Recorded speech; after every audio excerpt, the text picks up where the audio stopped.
سورۃ توبہ آیت نمبر 81 میں اللہ تعالیٰ فرماتے ہیں، رسول صلی اللہ علیہ وآلہ وسلم کے خلاف جہاد سے پیچھے رہ جانے والے منافق اپنے بیٹھے رہنے پر خوش ہو رہے ہیں اور اس بات کو پسند نہیں کرتے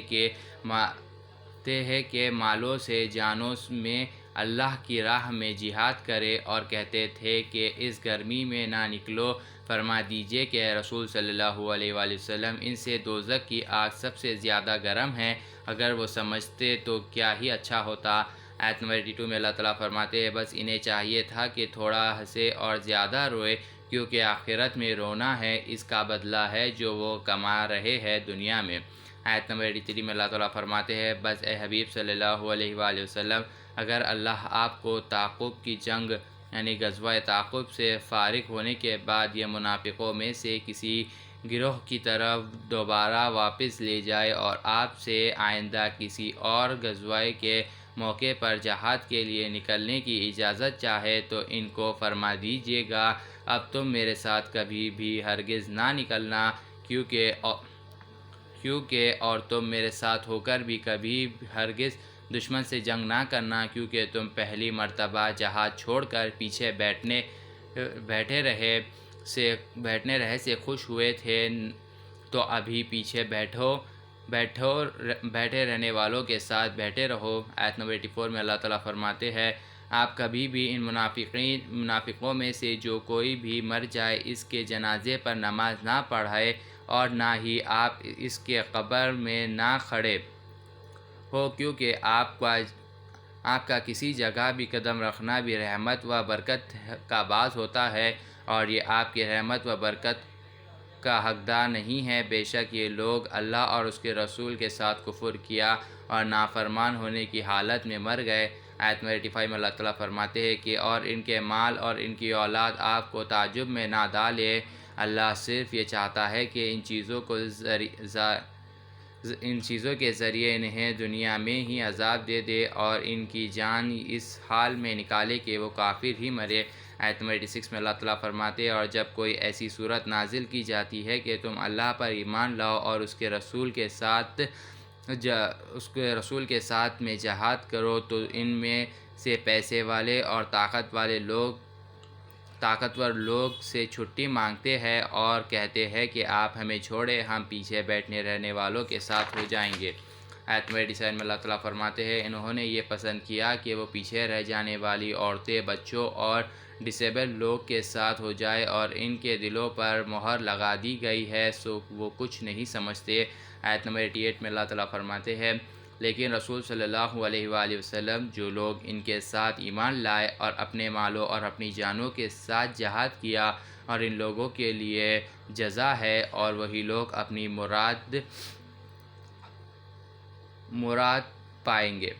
آیت نمبر 89 میں اللہ تعالیٰ فرماتے ہیں، اللہ نے ان کے لیے جنتیں تیار کی ہے جن کے نیچے نہریں بہہ رہی ہے، اور وہ ان میں ہمیشہ رہیں گے، یہی بہت بڑی کامیابی ہے۔ آیت نمبر 90 میں اللہ تعالیٰ فرماتے ہیں، اے صحرا نشینوں یعنی ڈیزرٹ میں رہنے والوں، میں کچھ بہانہ بنانے والے، معافی مانگنے والے رسول صلی اللہ علیہ وآلہ وسلم کے دربار میں آئے تاکہ انہیں بھی چھٹی دی جائے، اور وہ لوگ جنہوں نے اپنا ایمان کا دعویٰ کرتے تھے، اللہ اور اس کے رسول سے جھوٹ بولا تھا، جہاد چھوڑ کر پیچھے بیٹھے رہے، ان نیئر فیوچر میں ان میں سے ان لوگوں کو جنہوں نے کفر کیا تھا انہیں دردناک عذاب دیا جائے گا۔ آیت نمبر 91 میں اللہ تعالیٰ فرماتے ہیں، بوڑھے لوگ پر کوئی گناہ نہیں، جہاد میں نہیں آنے کا کوئی گناہ نہیں، اور نہ بیمار پر اور نہ ہی ایسے لوگ پر جو اس قدر وسعت بھی نہیں پاتے جسے خرچ کرے، یعنی ان کے پاس پیسے بھی نہ ہو، یعنی بہت غریب ہو، جبکہ وہ اللہ اور اس کے رسول کے لیے خالص ہو چکے نیکوکاروں یعنی صاحبان احسان پر الزام کی کوئی ریزن نہیں ہے، اور اللہ بڑا بخشنے والا نہایت مہربان ہے۔ آیت نمبر 92 میں اللہ تعالیٰ فرماتے ہیں، اور نہ ایسے لوگوں پر طعنہ و الزام لگایا جاتا ہے جبکہ وہ آپ کی خدمت میں اس لیے حاضر ہوئے کہ آپ انہیں جہاد کے لیے سوار کر دیں، کیونکہ ان کے پاس کوئی سوار نہیں تھی۔ آپ صلی اللہ علیہ وآلہ وسلم نے فرمایا، میں بھی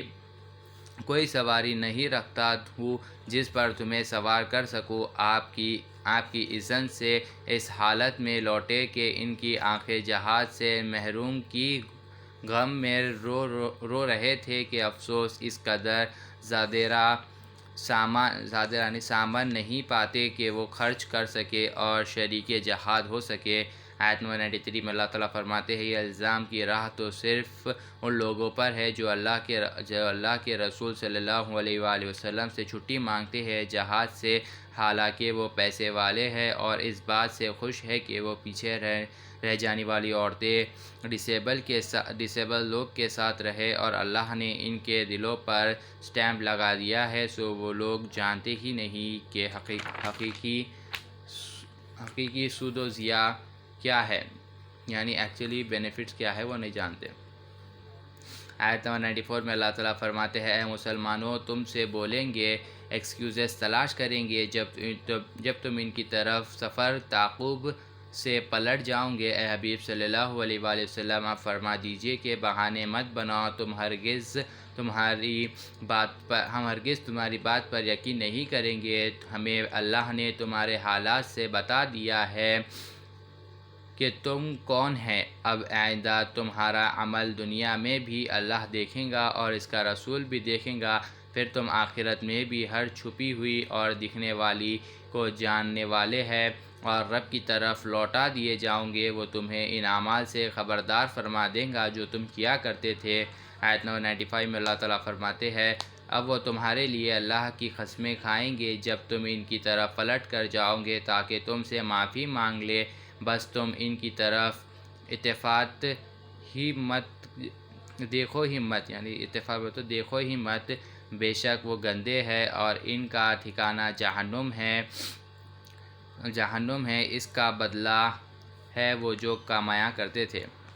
آیت نمبر 96 میں اللہ تعالیٰ فرماتے ہیں، یہ تمہارے لیے قسمیں کھاتے ہیں تاکہ تم ان سے راضی ہو جاؤ، سو اے مسلمانوں، اگر تم ان سے راضی بھی ہو جاؤ تو بھی اللہ نافرمان قوم سے راضی نہیں ہوتا۔ آیت نمبر 97 میں اللہ تعالیٰ فرماتے ہیں، قوم کے لوگ سخت کافر اور سخت منافق ہیں، وہ اپنے کفار اور نفاق کی شدت کی وجہ سے اس قابل ہے کہ وہ ان حدود کا احکام سے غافل ہے جو اللہ نے اپنے رسول صلی اللہ علیہ وآلہ وسلم پر نازل فرمایا ہے، اور اللہ خوب جاننے والا اور بڑی حکمت والا ہے۔ آیت نمبر 98 میں اللہ تعالیٰ فرماتے ہیں، جو اس مال کو چیریٹی جسے وہ راہ خدا میں خرچ کرتا ہے مگر وہ اسے تمہارے اوپر مصیبت آنے کے لیے انتظار کرتا ہے، بلا گردش برے چیزوں تم پر آنا بول کے انتظار کرتا ہے، اصل میں تو وہ اسی پر ہے، اور اللہ خوب سننے والا اور جاننے والا ہے۔ آیت نمبر 99 میں اللہ تعالیٰ فرماتے ہیں، یہ ڈیزرٹ والوں میں سے ایک وہ شخص بھی ہے اللہ پر اور آخرت پر ایمان رکھتا ہے، اور جو کچھ اللہ کی راہ میں خرچ کرتا ہے اس سے اللہ کے پاس رحمت و ذریعہ سمجھتا ہے، سن لو، بے شک وہ ان کے لیے پاس سے جلدی اپنی رحمت میں داخل فرما دے گا، بے شک اللہ بڑا بخشنے والا اور نہایت مہربان ہے۔ آیت نمبر 100 میں اللہ تعالیٰ فرماتے ہیں، اور مہاجرین جو مکے سے ہجرت کر کے اور ان کے مددگار مدینے میں رہ کے ان مکے والوں کی مدد کرے،